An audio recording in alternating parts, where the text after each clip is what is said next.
É importante uma reforma profunda no setor elétrico brasileiro, e essa reforma ela tem que ter uma característica de se ampliar, não olhar só o setor elétrico, porque principalmente nesse mundo atual de transição energética, a gente precisa envolver outros setores da economia. E eu vivi uma grande transformação no setor elétrico brasileiro por meio de uma medida provisória. Quem está lá sentado na cadeira, o ministro e também o próprio presidente Lula, avaliar qual é o melhor instrumento. Se o Lula ontem anunciou que vai ser uma medida provisória, eu entendi que ele analisou a conveniência e oportunidade de fazer por medida provisória. Olá, eu sou Isabel Mega e este é mais um episódio do Esfera Cast.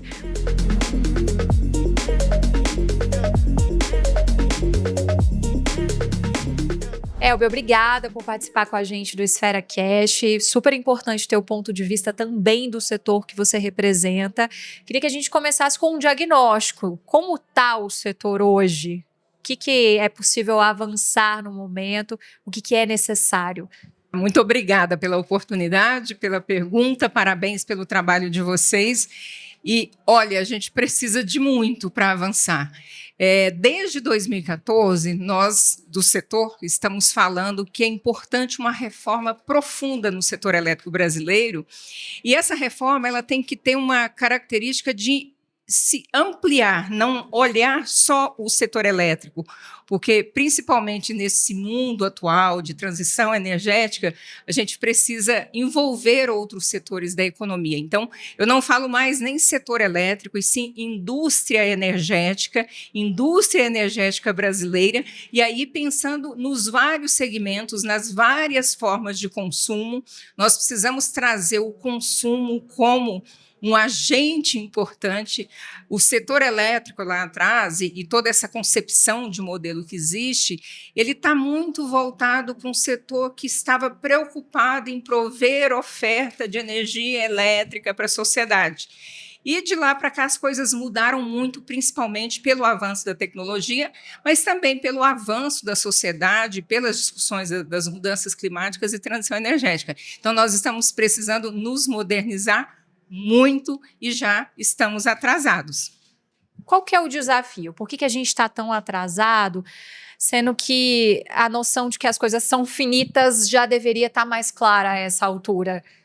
Eu andei fazendo essa reflexão esta semana, inclusive, porque a gente tem ouvido falar aí de uma mudança que vai acontecer, que o ministro Silveira apresentou uma proposta de mudança, e eu fiz uma reflexão daquele tempo para cá, porque que de 2014 até agora, quando a gente percebeu a necessidade de reforma, nós não conseguimos fazer.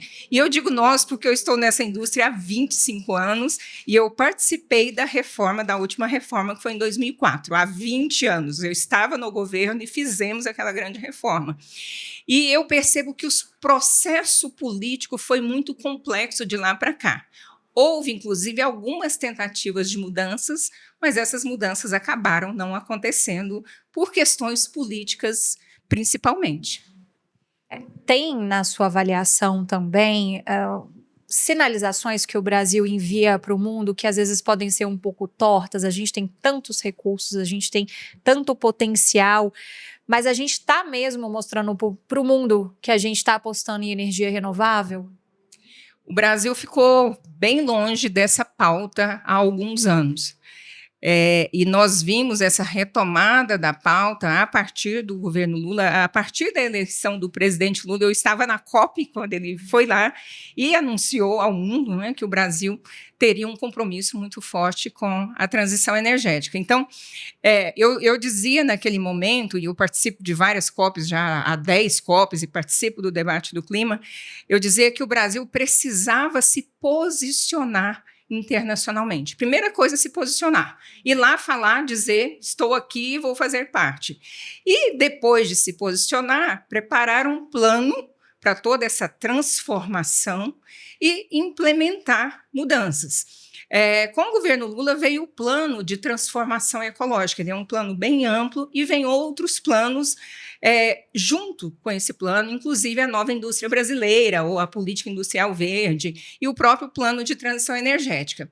O que eu percebo, assim, do lado do mercado dos investidores, é que talvez essas políticas elas não estejam muito claras, elas não estão no dia a dia. Nós temos um compromisso, e daí nós que também estamos sempre na imprensa, a gente tem esse compromisso de esclarecer para a sociedade por onde o Brasil está caminhando. E eu posso te afirmar que o Brasil está caminhando bem nessa trajetória, que agora eu chamo de trajetória de implementação.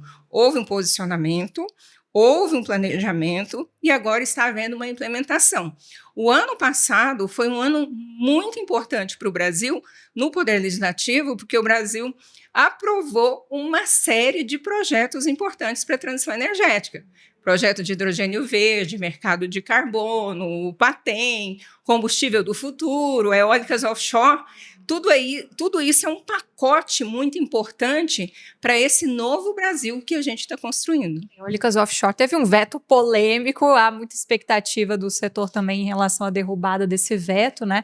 Como é que você tem acompanhado a repercussão disso lá no Congresso? É um veto polêmico que eu não só estou acompanhando, como estou na trincheira lutando.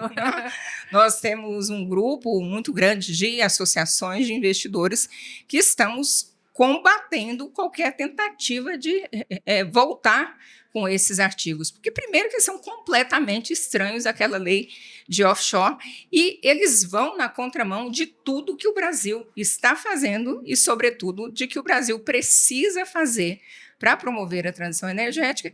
E não é só isso. Quando você coloca artigos daquela natureza, você está interferindo no poder executivo. Cabe ao poder concedente, isso está na Constituição, fazer o planejamento do setor de energia. Aqueles artigos que estão lá estão interferindo no planejamento. Só o planejador, só o poder concedente, olhando todas as variáveis, é capaz de determinar o que é importante para o país nos próximos anos. E os artigos eles acabam mudando todo esse conceito.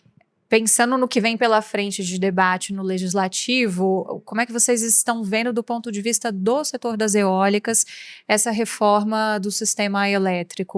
O que pode vir de muito bom? O que pode vir de bom? Isso daqui tem necessidade da gente acertar os pontos. Nós não tivemos muito tempo para refletir fortemente sobre o que virá, né? E tudo indica que virá por meio de uma medida provisória. Então, assim, do que ouvimos, é muito bom que está ali, está bem alinhado. Talvez a gente precise de mais, de colocar mais coisas, mais mudanças. E o próprio ministro Silveira disse, olha, estou mandando um instrumento que ele é um pouco mais curto, mas que vai permitir no próprio Congresso o debate. E eu acho que a gente tem que trazer mais coisas para essa mudança, para essa transformação que a gente quer fazer. E eu não trago um olhar só de setor eólico. Se você pensar na expansão de energia do Brasil, ela está indo fortemente para as novas tecnologias, que é eólica e solar. Então, a gente tem que olhar para essa nova expansão, esse novo Brasil que nós estamos construindo, que é um Brasil que tem que considerar o importante papel da demanda por energia. E o Brasil aproveitar essa oportunidade na economia global de ser um importante atrativo em termos de investimentos para a energia renovável. A gente ouviu algumas críticas ao formato, ao fato de ser por medida provisória, o que já tem uma aplicação imediata e daria menos tempo para o debate, teoricamente. Do ponto de vista técnico, o que você avalia disso?